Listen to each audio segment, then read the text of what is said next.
হারাম দৃষ্টি করা না করা সম্পূর্ণ ইখতিয়ারি বিষয়।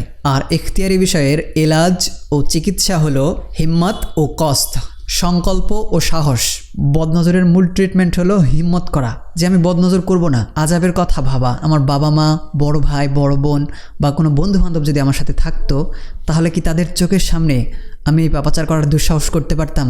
আল্লাহ সে শরম কিজিয়ে, আল্লাহ তাআলা তো আমাকে সব সময় দেখছেন, তাকে কেন আমি লজ্জা করছি না? একজন মানুষকে, সাধারণ মানুষকে যদি আমি লজ্জা করি, তার সামনে এরকম পাপ না করতে পারি, তাহলে আল্লাহর সামনে কিভাবে করছি, যিনি আমাকে সব সময় দেখছেন?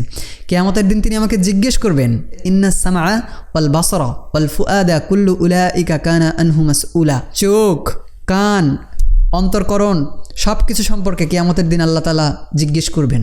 সেদিন যদি আল্লাহ তাআলা আমাকে শাস্তির আদেশ করেন, তাহলে কি হবে আমার? এরপরও যদি কখনো হারাম দৃষ্টি হয়ে যায়, তাহলে পানিশ ইউরসেলফ, নিজের জন্য কিছু শাস্তি নির্ধারণ করুন। একবার যদি আমি বদনজর করি, কুদৃষ্টি করি, হারাম দৃষ্টিপাত করি, 10 রাকাত নামাজ জরিমানা হিসেবে পড়ব। অথবা একবার বদনজর করলে কোনো গরিব মানুষকে 100 টাকা দান করে দেব জরিমানা হিসেবে। অথবা এমনও করতে পারেন, আমি যদি বদনজর করি তাহলে আজকে দুপুরে খাবো না, সারা দিন নিজেকে শাস্তি দেব। তবে এর মূল চিকিৎসা হলো হিম্মত, সৎসাহস ও ইচ্ছা। Nobody is coming to force me to do this or that.